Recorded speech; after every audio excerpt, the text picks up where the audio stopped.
मेरे जैसे लोगों के लिए इसका परमानेंट सॉल्यूशन यही है कि जब भी ऐसा फुल खाली समय हो, एकदम शांत, बैठ जाओ, लेट जाओ, खड़े रहो, या जिसमें सुविधा हो वो उस स्थिति में आ जाओ पहले, जिसे कहते हैं एक सुखासन। सुखासन में आ जाओ और उसके बाद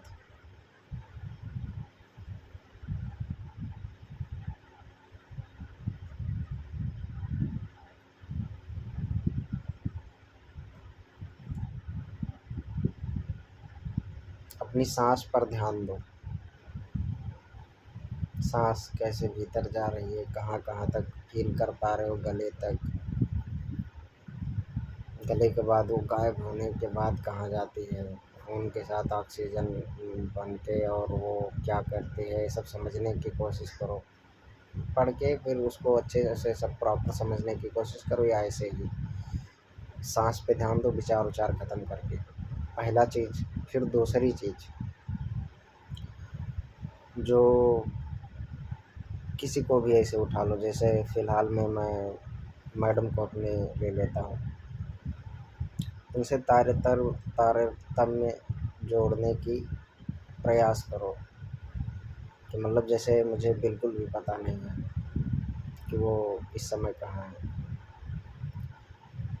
लेकिन उनसे अपना जोड़ने का प्रयास करो। घर में सो रही होंगी कि बाहर होंगी, ऐसा सीसीटीवी टाइप वो वहाँ के आसपास ऊपर से ऐसे देखने का प्रयास करो। घर दिख रहा है, बाहर अब ये दिख नहीं रहा है मुझे, ये मेरी कल्पना है दिख रही, क्योंकि मैं जो जैसा देखा हूँ उसी तरह से ऊपर के से देखने का प्रयास कर रहा हूँ कि ऊपर से देखेंगे तो ऐसा दिखेगा। अब मुझे एग्जैक्ट पता होता कि यहाँ पे खाट पड़ी है, कोई उनके सोए हैं, तो एग्जैक्ट मैं तस्वीर अपने दिमाग में छाप लेता, बना लेता।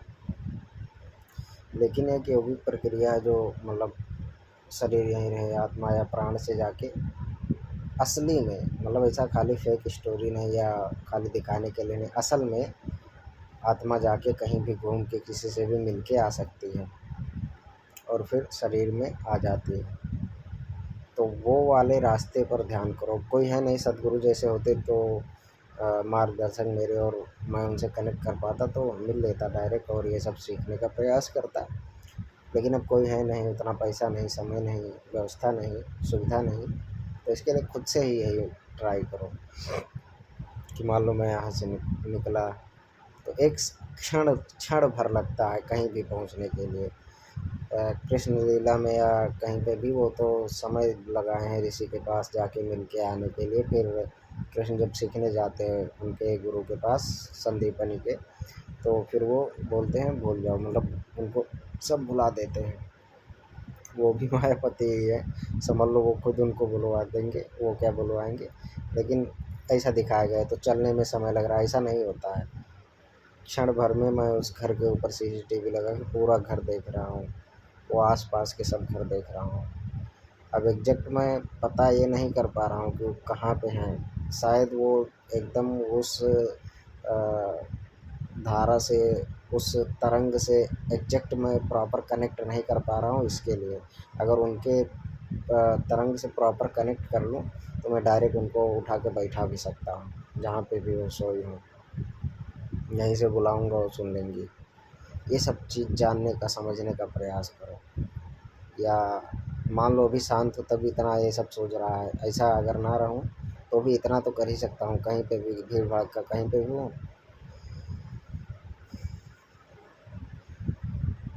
सांस पे पूरा ध्यान दे सकता हूँ। कभी इसमें और थोड़ा अच्छे मतलब डूबने के लिए, थोड़ा और इंटरेस्टिंग बनाने के लिए सांस को रोक लिए, फिर अंदर ही ऐसा रोकोगे जब अंदर ना, ऐसा लगेगा आंखें बाहर आने लगी, अभी पेट और सब फट जाएगा, कलेजा वलेजा सब फट के चीथड़े उड़ जाएंगे। ऐसा लगता है कि अभी फट ना जाए, अंदर रुका हुआ है वो बढ़ता ही जाता है, टाइट होती जाती हैं पूरी चीज़ें। और कभी छोड़ के फिर अंदर ही मतलब ऐसा जब करो तो बहुत समय पूरा ऐसा लगता है कि पूरी ज़िंदगी जैसे मरने के समय होता है लोगों का, उसी तरह से होता है कि सारी चीज़ धड़ा-धड़ी मतलब याद आने लगती हैं और मतलब ऐसा कुछ आएगा झिलमिल-झिलमिल टाइप। मतलब मरने के समय शायद ऐसा ही होता होगा क्योंकि साँस रुक जाती होगी, अंदर नहीं ले पाता होगा जीव। तो ऐसी सीन होती होगी, तो वो वाला फीलिंग आता है। फिर उस लास्ट फीलिंग की प्रैक्टिस करो कि मरते समय मैं क्या करूँगा, कि साँस छोड़ दो, फिर जब फड़फड़ाने लगे साँस चाहिए फिर भी मत लो, और फिर सोचो कि मतलब क्या चाहिए? परम में समा जाना है, विराट में जाना है, कौन से धाम में जाना है? धाम वाम छोड़ो, 2 ही चीज़ अभी समझो, क्योंकि वहाँ तो मैं भी नहीं गया, अब कैसे मैं बताऊँ? लेकिन जो भी तुम्हारे दिमाग में हो या मानसिक कल्पना हो या सच्चाई में या पूर्ण में, तो उस टाइम में फिर वही चीज़ एकदम फड़फड़ाहट में लाख क्षण में कि हाँ अब मर जाऊँगा, समझो कि मतलब मेरे यही लास्ट है, अब नहीं सांस ले पाऊँगा। उस समय में वो लास्ट सीन बना लो, जैसे कहते हैं कि मरते समय अगर भगवान का नाम ले लिए तो उद्धार हो जाएगा, भगवान ही हो जाओगे या भगवान में ही समा जाओगे। तो उसी लास्ट क्षण की प्रैक्टिस करो कि मतलब अब नहीं आ रहा है, यही लास्ट है, और फड़फड़ा रहे हो तो मतलब किसको याद करोगे? भगवान को या घर परिवार, पैसा रुपया, धन दौलत, या मतलब परम में समा जाओगे, किसमें क्या? तो वो चीज़ें, तो यही सब मेरे लिए मुझे लगता है फ़िलहाल के लिए सॉल्यूशन है कि एनर्जी बची है तो यही करो, और यही परमानंद है, यही बाँसुरी बजाना है, यही नाचना गाना यही है।